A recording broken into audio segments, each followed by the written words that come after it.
Okay, a very practical solution to the housing crisis. But before I get to it, and I'll get to it shortly, what is the main thing about the housing crisis? The housing crisis is a finance problem. Because on one side, the average income stands no chance against the cost of housing. So people on minimum wage, whereas land alone costs 100 million, 50 million, 1 billion, as the case may be. That's one side. On the second side, in cases where developers are willing, even ready to bring the prices of housing as close as possible to affordability, you see that they cannot access the fund that they need for such development. So the cost of capital is very expensive, right? And by the end of the day, when you factor that cost of capital into the project, plus cost of profit, plus cost of overhead, plus every other thing, salaries and all of that, it's practically impossible for that housing to be affordable, right? Now, let's zoom out entirely out of housing finance and come to what individuals do with their money. Individuals who now bear the brunt of this housing crisis, individuals who always call on government to control landlords, typically carry their money and put into stocks, carry their money and put into this investment, that investment. Yes, in all fairness, to average person, the rationale for preferring those kinds of investment, risks, ease of entry, and so on. Now, instead of all of us now carrying our money into stocks, into startup investments, into this and into that, why don't we all, in the same mentality, in the same framework with which we invest in stocks, with which we invest in these bonds, into that, we do that same funding, that collective funding, and put it into funding housing development? Because basically what we're doing is we want safe investment, we want to use our money to make more money, but we don't want the high risk of housing development. So we're going to put our own money into a low risk for higher profit. So you find money, bear the risk, and give us housing at low cost. When we take our own money and put into stocks, when we take our own money and lock into bonds, whereas other people who put their money into real estate, who put their money into housing development, are bearing all these risks. We're telling the government that landlords that can find the money at that high risk, we want you to force them to give us housing at low cost. Then for developers also who have borne the risk that we don't want to bear, let them bear the risk and then give us the housing without the risk, because that is basically what we're saying.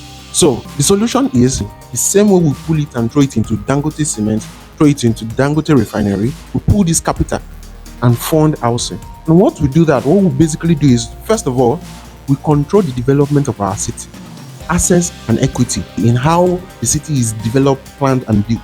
Because now you are a part funder, literally a part owner of the building, which means you all get a say in reducing or influencing or determining the cost of housing.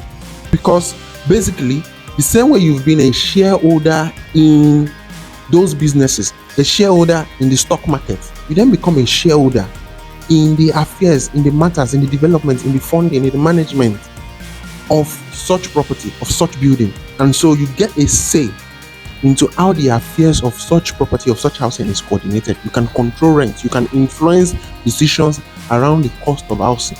So instead of then waiting for government, you then take control of housing, take control of funding, development, city building, city development, city planning, and all of that. The second side of that is the nature of the capital, because now it is now our own money for our own use. At this time, the pressure of profit, the pressure of interest is reduced, even in some cases eliminated. And with better access to better finance, better access to better capital, we can then increase the housing stock.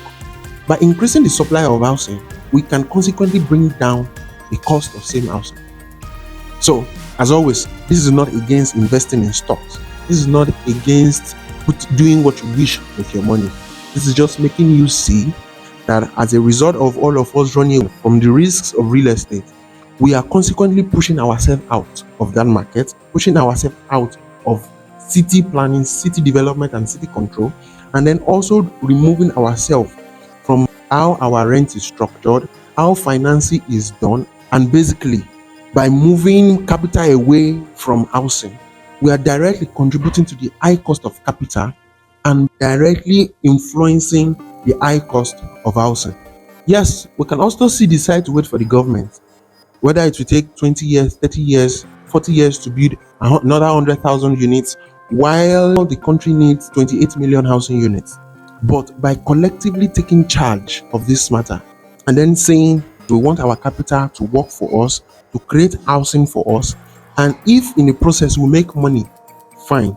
In the process, if we influence our city planning, great. In the process, if we make our city better, then perfect. But the choice is with each and every one of us to decide whether we truly want the housing affordability crisis to come to an end, or whether we will keep putting our money in stocks, while others who are confident enough to face the risk have no choice but to get rewards for taking such risks. I hope this helps.